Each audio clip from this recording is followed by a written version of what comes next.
Hello दोस्तों, जय श्री राधे। आइए सुनते हैं ससुराल में सबको सहना पड़ता है आगे की कहानी। इतने में अभय उठकर आ जाता है। विधि भी चाय पी रही होती है तो दादी सास बोलती हैं, बहू पहले अभय को चाय देती थी तो बाद में पी लेती। विधि चुप रह जाती है और उसे अपनी मम्मी रेणुका की बात याद आ जाती है कि ससुराल में सबको सहना पड़ता है, चाहे ज़माना कितना भी बदल क्यों नहीं जाए। लेकिन विधि हिम्मत जुटाती है और सबके सामने बोल देती है, मुझे खाना बनाना ज़्यादा नहीं आता। मैं हमेशा ही पढ़ाई लिखाई और नौकरी में व्यस्त रही हूँ, ये चीज़ें नहीं सीख पाई और मुझे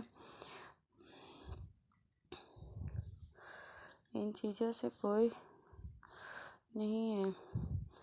ये सब नहीं होगा, फिर मैं अपनी नौकरी करूँगी या रसोई संभालूँगा। रसोई पहले की तरह मम्मी जी और ताई जी ही संभाल लेंगी, मुझसे ये सब नहीं हो पाएगा। यह सुनते ही सब चौंक जाते हैं। तभी दादी सास बोलती है, बहू नौकरी करती है हमें भी पता है, पर तेरी माँ ने तुझे खाना बनाना नहीं सिखाया। ये तो हर लड़की को आना चाहिए, ये ज़रूरी भी है, वरना अपने पति और बच्चों को क्या बनाकर खिलाएगी। दादी जी, मैं कमाती हूँ, अपने पैरों पर खड़ी हूँ तो अपने परिवार का ध्यान रख लूँगी, पर मुझसे पुरानी बहुएं जैसी करती हैं वैसी कोई उम्मीद नहीं करना।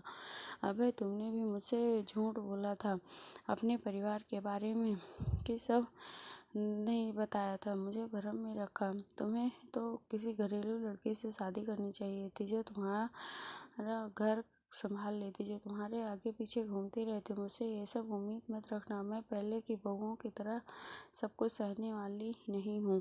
ससुराल को मैं अपना घर समझकर आई थी, पर मुझे नहीं पता था यहाँ तो सब मुझसे इतनी अपेक्षा लगाकर बैठे हैं। मैंने पढ़ाई लिखाई करी, अपने पैरों पर खड़ी हुई, पर ये सब चाकरी करूँगी तो ऑफिस का काम कब करूँगी। आप लोग सब खाना बनाने वाली रख लीजिए, मैं उसके पैसे दे दूँगी, पर चूल्हे चौके में अपनी पढ़ाई और करियर बर्बाद नहीं करूँगी।